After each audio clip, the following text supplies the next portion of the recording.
تبينتوسا وبقالدي لاسعانود حرuntii gobolka Sool oo adeer saaka safarkayga waxaan ka soo bilaabay saad u jeedaan kaalinta darmal iyo xaafadaas oo aan deganaa waxaan naga horeysaa kaalinta haas oo hortiina ka muuqata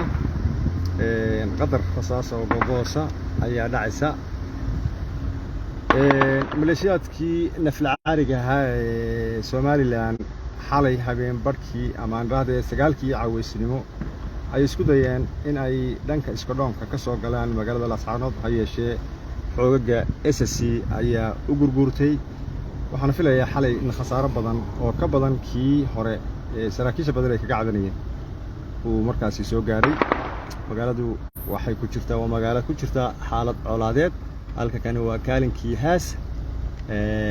wuxuu ku yaala dabcan darafka bari ee magaalada ay ku yaala saad aragtaan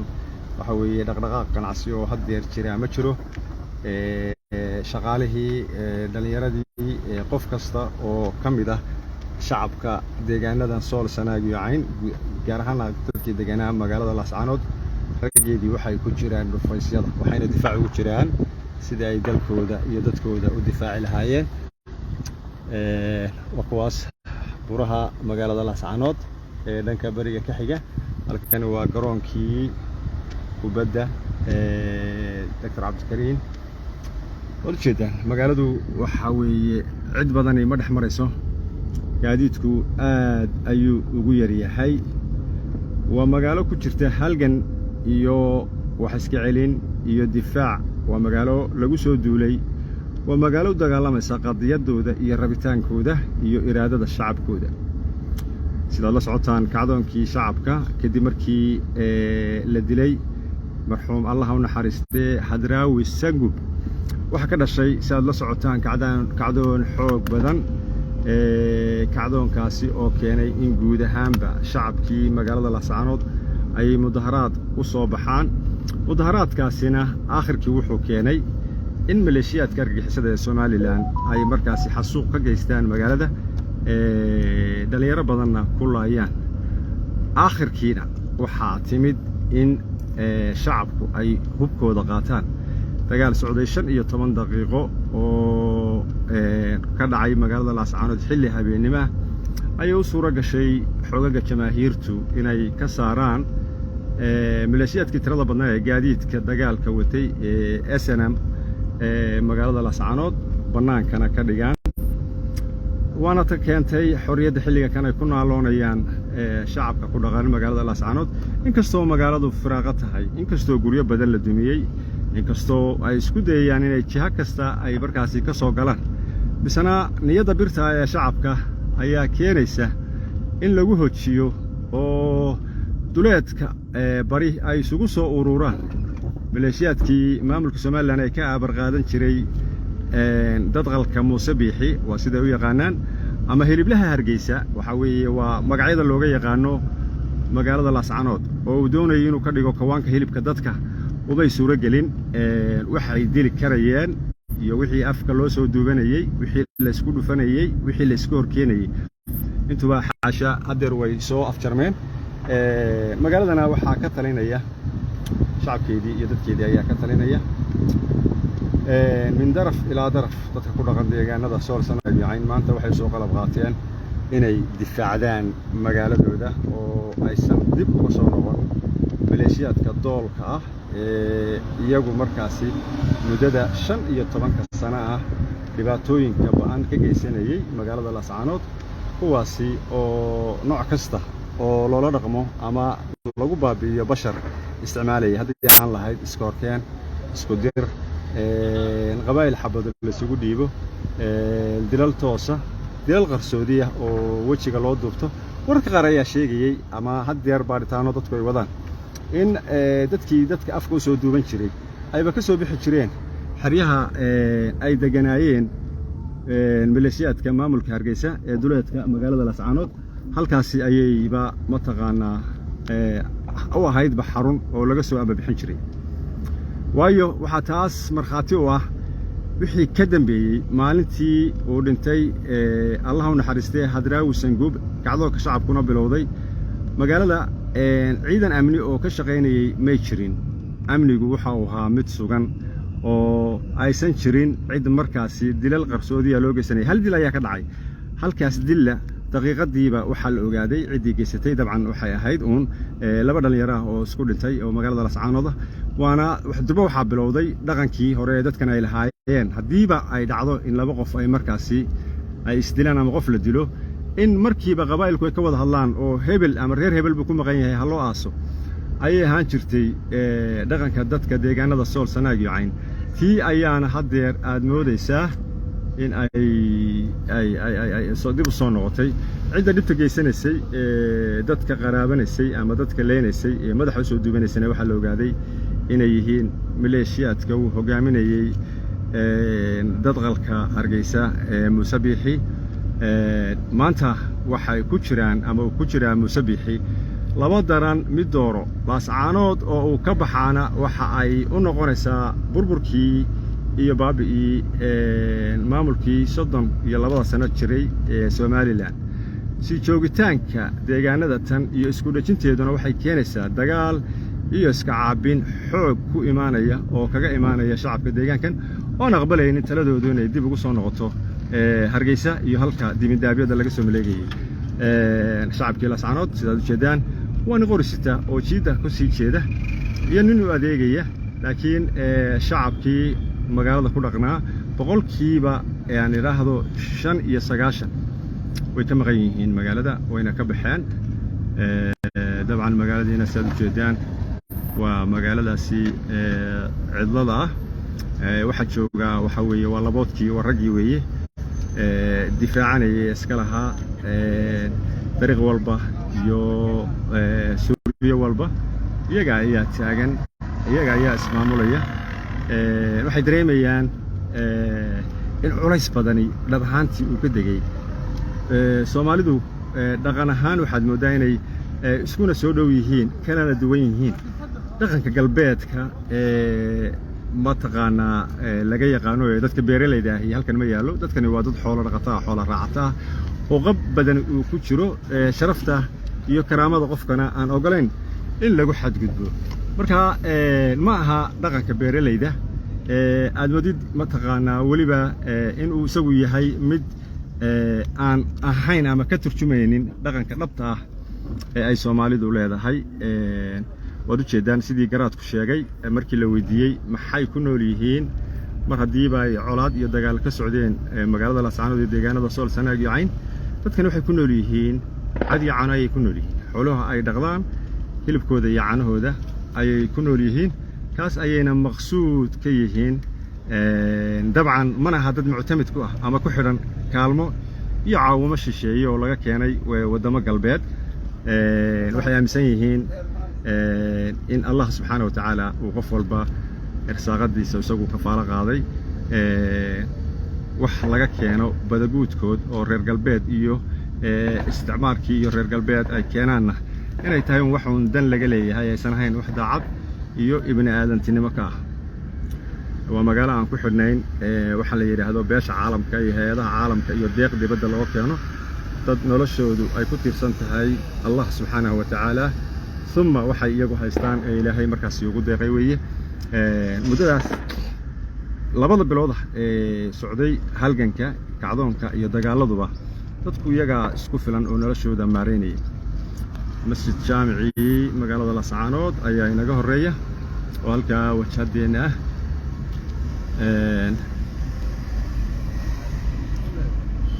masjid jaamici magaalada Lascaanood aan idin wado waxaan jecelahay inaan u degno haddii Allah wada la ogolaado wadada cisbitaalka guud ee magaalada Lascaanood aada oo iyadu horteena ah insha Allah bismillaahil kariim dabaqaasi waa jaamacadii Sahal iyo waxa ku wada yaalay jaamacadda Golis ayaa halkan ku wada yaalay masjid jaamici magaalada Lascaanood ee weynana waa kan aan ka degaynaa wadadan ay ka degaynaa ilaa aynu ka gaarayno cisbitaalka guud ee magaalada Lascaanood oo isagu jihada hore ah كحومهاي طبعا قاعد بان قعنت كلنا كاميرا أيام حكوا هيا موبيل كأيام كهيا مركا وتاس كين السائن مرمر غير بود فيلم بود مقالة دي لسعنود من طرف إلى طرف dhaqdhaqaaqa qadadku aad buu ugu yaryahay maantadii dadkii jilcana sana iyo caruurtiiba waxa weeye waa laga saaray magaalada mana joogaan xilliyadii rabshaduhu ka socdeen magaalada Laascaanood ayayna bilowdeen in dadku ay markaasi ka baxaan magaalada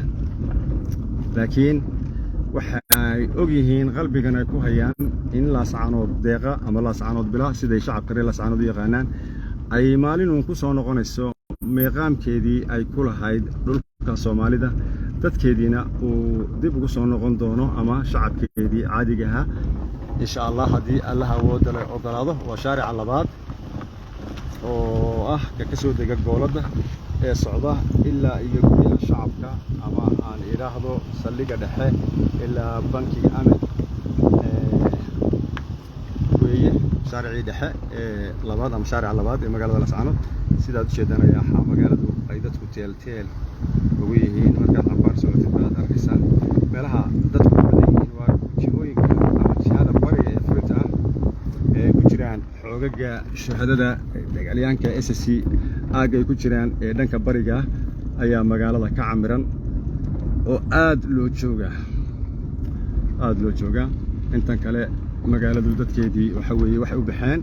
deegaanada ku dhow degmooyinka Xudun Taleex Yagoori Kalabayd Saxdheer Widwid Boohoodle iyo tuulooyin badan ilaa Boocame oo dhamaantood hoos yimaada gobolka Sool ayaa mataqaanaa dadku kala baxeen xitaa dadku arinta la yaab kale ay sheegaan shacabka ka baxay magaalada haddii aad qofka tiraadid xageed u baxdeen wuxuu ku oranayaa waxaan u caano doonanay meel hebla magaalo hebla yani waan qaxnay ma oran karaan yani waxay ku arkaa iyagu arkayaan baqitaanku inuu sana ahayn ba iyagu aysan ahayn ba in lagu yiraahdo dadka mandaqada tan ku dhaqan ayaa qaxay waanu caano doonanay yiraahdeen waxaan u caano doonanay Taleex waxaan u caano doonanay Yagoori waxaan u caano doonanay Boocame wadadii cisbitaalka guud ee magaalada ayaanu xilligan ku dhacaynaa cisbitaalkii guud ee magaalada Laascaanood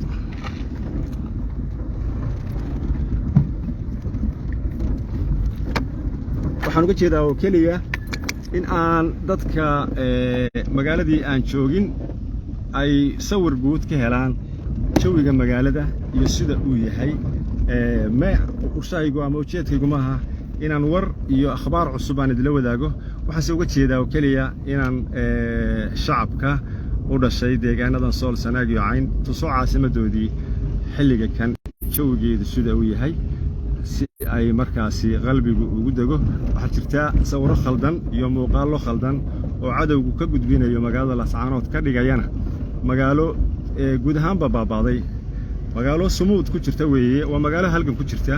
waa magaalo kacdoon ku jirta waa magaalo diyaar ah inay aayaheeda iyo mustaqbalkeeda iyadu ay markaasi ka tashato marka waa magaaladii Laascaanood waa xaruntii daraawisheed dabcan waana mandaqada ama aan iraahday caasimada mandaqada Sool Sanaag iyo Cayn oo dadka xil ku dhaqan Laascaanood yani waxa ay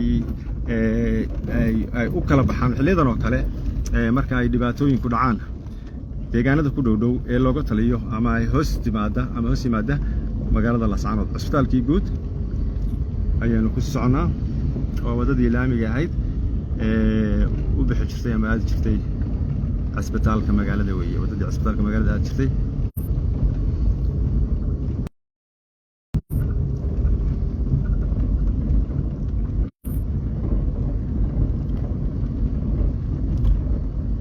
xilligan waxaad moodaa xabadihii inay yaraadeen habeennimadii xalay waxaa jirtay isku day ay dhanka Gooja damceen inay karinta halka loo yaqaano isku dhoonka oo cisbitaalka guud ee magaalada Laascaanood karinta ka dambaysa ay ka soo galaan magaalada kadib markii jihada bariga iyo koonfur bari laga waaliyay inay soo istaagaan laakiin nasiib daradooda halka waxa ugu sii jiray xoogagii SSC oo iyagu ka diyaarsan isku day kasta oo maleeshiyaadka maamulka Soomaaliland ay isku dayaan inay u soo disaan sidaynu ognahay wararka hoose ee Hargeysa ka imaanaya dadqalka ama hiliblaha Hargeysa Musabiixi waxa uu amray maleeshiyaadkooda in 72 saacadood ay ku soo afjaraan xaalka magaalada Laascaanood laakiin waxa la yiri habar fadhida baa leeligdiin wax uga fudud Muuse waa nin reer galbeed ah Gabiley ku dhashay isma dhaqan yaqaanaan daraawiishta iyo reer Sool Sanaag iyo Cayn mana garanayo waxay galaan iyo waxay gudaan marka waa taas u fududaynaysa ama ka keenaysa inuu fududaysto mawduuca iyo arinta Laascaanood alladii ma yacrifak ma yatamannaaka bi'arab tirada qofkan ku aqoon kuma suuran karo dadku waxa weeye waa isku oodo Soomaalina waa dad wada dhashay dhab ahaantii laakiin dadka oo wadaagta ay leeyihiin dadka deegaankan ee beelaha bariga soke si fiican ay soo dhaxgaleen isdhaleen walaalo yihiin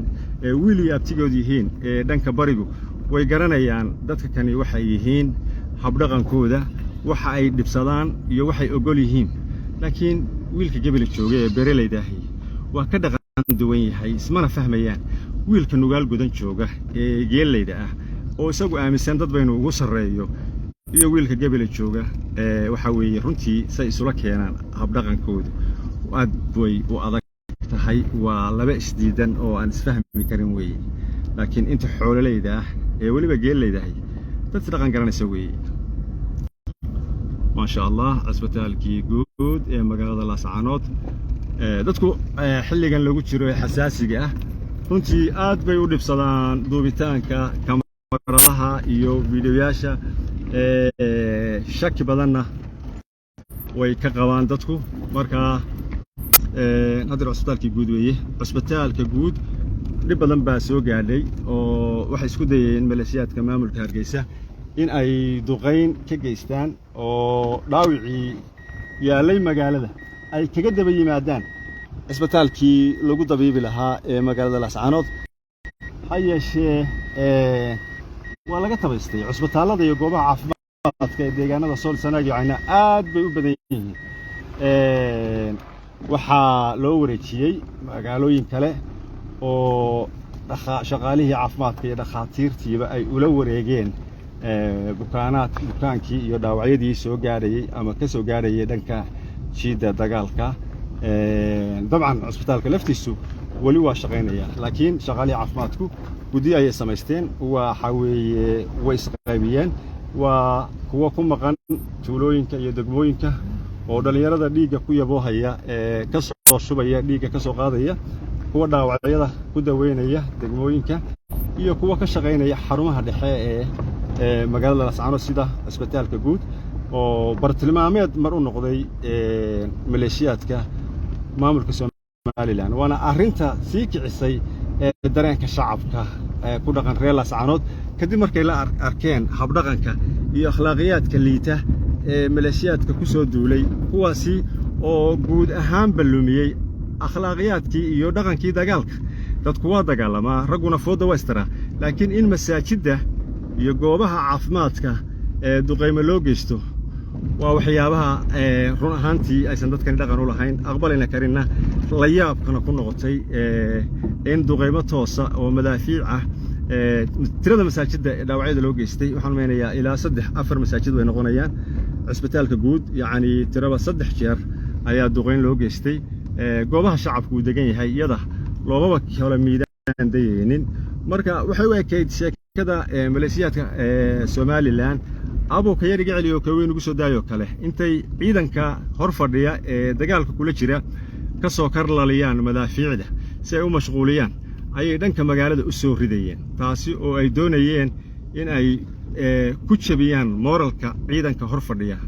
dhab ahaanna dagaalka islaamku waxa weeye dhaqan ayuu leeyahay shuruuc iyo nidaam ayuu leeyahay meel goob rag isku dagaalamay waxa weeye oo furin ah sidii la doono waxay leedahay nidaam dagaal baa jira maxbuuska ilaalintiisa haddii alla ku rooyahay maganta nabadgelyadeeda maatida iyo dadka jilicsan ilaalintooda waa taan ku leeyahay laba dhaqan kala dheer weeye wiilka beeraleyda ee Gabiley ka yimid ma yaqaano intay rag ismuteen runtii waa iska yartahay marka akhlaaqiyadka iyo dhaqankaas oo dhan ayaad moodaa in uu ka maqan yahay laakiin dadkani way gobonimo iyo sharaf dagaalamayaan maalin kasta waxaa jirta maleeshiyaad iska soo dhiiba Somaliland ciidamadooda oo aan been ahayn oo si toos ah loogu geeyo ismada magaalada Laascaanood jooga intooda badan qofkii dalbada mooyaane isagoo aarmigiisii sita sahayna loogu sii daray laga bixiyo halkaas amaankiisana la sii sugo ilaa inta uu ka baxayo mandaqada Tamsool Sanaag iyo Cayn waad ka maqlayseen boqorka isagoo ka hadlaya maalinnimadii shalay dadka iska soo dhiiba ciidamada maamulka Somaliland iyagu garta dagaalkan ay ku jiraan inuusan ahayn mid xaq ah yani soo dhiibid markaan ku leeyahay waxa jira dad badan oo iyagoo jooga goobaha